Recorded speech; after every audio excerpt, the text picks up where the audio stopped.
Picture a protection racket, not the cinematic kind with Tommy guns, the boring administrative kind, where a guy visits your shop once a month so your windows stay unbroken.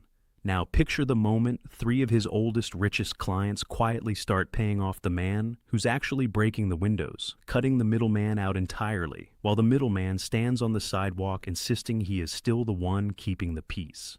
That is roughly the position the United States woke up in this week, watching Saudi Arabia, Qatar, and the UAE align with startling speed to end a war that Washington itself restarted back in February.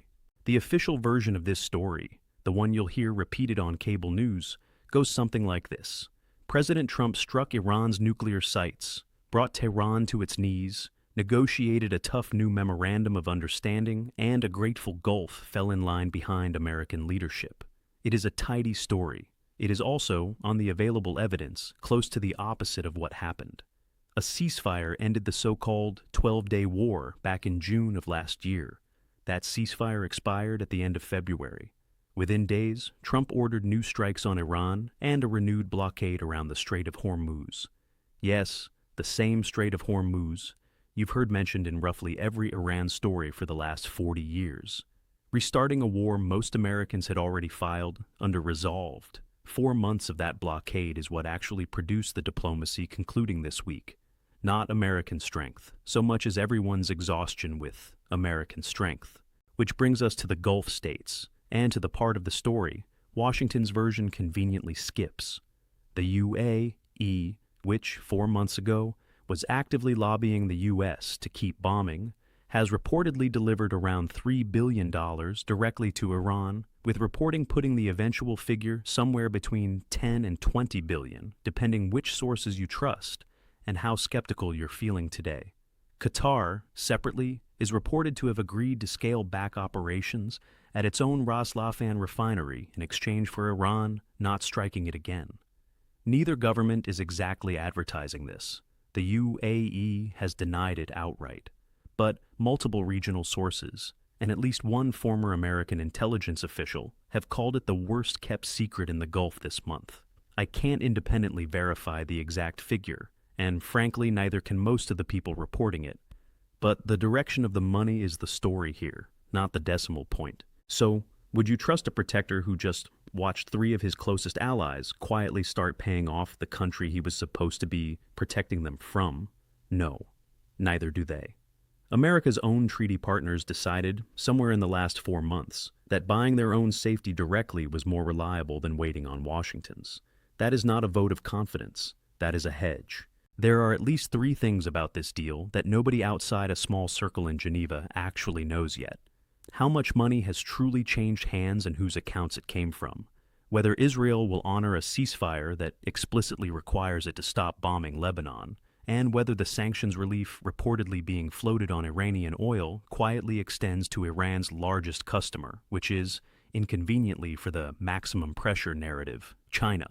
That last one is the one with an actual price tag for American voters. If Iranian oil flows more freely, global supply loosens, which is good news for prices at the pump in the abstract. But it also means years of sanctions are easing, not because Iran capitulated, but because the blockade Trump ordered was hurting the global economy at roughly the same rate it was hurting Tehran. Pressure, it turns out, runs in both directions. Who knew? Which gets us to the part of this story that actually costs Americans money. Since the fighting resumed in February, the national average for gasoline has climbed by more than $1 a gallon, with California up even further. The Strategic Petroleum Reserve, which the administration spent its first year publicly refilling and repairing after criticizing the last administration for draining it, has been drawn down again to one of its lowest levels in decades, in yet another attempt to soften prices at the pump. Asked about it back in March, the president offered a succinct explanation. "It's a little glitch," he said. "We had to take this detour. I will simply note that gasoline pushing past $3.50 a gallon heading into peak summer driving season is an unusually generous use of the word glitch. It is showing up in the polling, which might explain the urgency. Approval of the administration's handling of the cost of living sits in the high 30s. A majority disapprove of how the Iran situation overall has been handled, And there is a midterm election later this year that nobody in the West Wing has forgotten about, even if the messaging would prefer you had.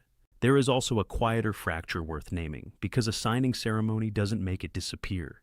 Inside the president's own coalition, the people who wanted total victory, missiles destroyed, the regime gone, the hour of your freedom is at hand, as he put it back in the spring, are now watching the same president reportedly negotiate sanctions relief while quietly tolerating billions in Gulf payments to the government he promised to obliterate. They will never have a nuclear weapon, he also said. The new agreement reportedly includes language committing Iran to indefinitely abandon weapons development.